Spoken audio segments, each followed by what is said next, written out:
서산 대산공단 주변에 주차된 차량에 이상물질이 달라붙어 피해자들이 원인 규명을 촉구하고 나섰습니다.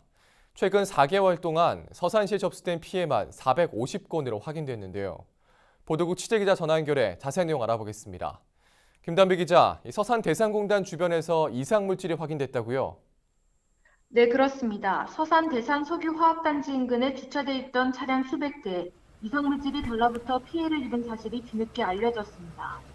대산 독건리 상과 번영회와 플랜트 노조 충남지부 등은 23일 보도자료를 내고 이번 사태에 대한 조사와 보상을 요구했습니다. 이들에 따르면 지난 6월 초 대산공단 인근에서 이상물질이 주변 차량을 덮치는 일이 발생했습니다. 하나토탈과 롯데케미칼 인근에 주차돼 있던 차량 수백 대 이상물질이 달라붙어 변색되거나 흔적이 지워지지 않는 피해를 입었다는 건데요. 피해 신고는 서산시 환경생태과와 시민단체 자체 접수를 포함하면 현재 450건이 접수됐습니다. 차량 정비소에 견적을 의뢰한 피해자의 경우 차종에 따라 250만 원에서 많게는 600만 원의 피해를 본 것으로 확인됐습니다. 예. 자, 그러면 이상물질이라면 좀 정확히 어떤 것을 말하는 건가요? 대산공단에 있는 관련 물질과도 좀 관련이 있는지 궁금한데요.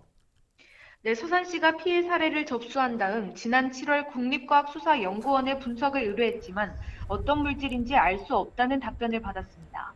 자국만 남고 물질은 증발된 상태라 확인이 어렵다는 통보만 받은 것으로 전해졌는데요. 대산공단 주요 업체의 자진 신고도 없는 것으로 확인됐습니다. 이에 피해자들은 화학 사업장이 가동되는 과정에서 발생했을 것이라는 추측이 가능한 상황이지만 어느 누구도 스스로 책임을 밝히거나 연관성에 대해 구체적인 입장을 제시하지 않고 있다며 지적했습니다. 덧붙여 모 화학 사업장은 사건 발생 초기에 일부 피해자들에게 시내 광택업체를 통해 피해 보상을 한 정황이 드러났음에도 최근에는 이번 사건에 대해 책임이 없다는 입장만 되풀이하고 있다고 주장했습니다. 서산시도 피해 접수가 계속 이어지고 있지만 어느 업체가 배출한 것인지 알 수 없어 어려움을 겪고 있는 상황입니다. 예. 그러면 피해자들은 어떤 것들을 요구하고 있습니까? 네, 피해자들은 먼저 철저한 조사가 필요하다는 입장입니다.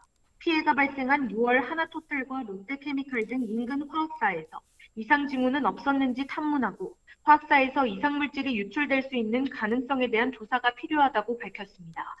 또 어떤 물질인지 모르는 만큼 노동자와 주민의 건강 영향성에 대한 조사가 진행돼야 하며 피해를 입은 주민들에 대한 보상책이 마련돼야 한다고 주장했습니다. 예. 자, 오늘 소식 여기까지 듣겠습니다. 지금까지 보도국 김단배 기자였습니다.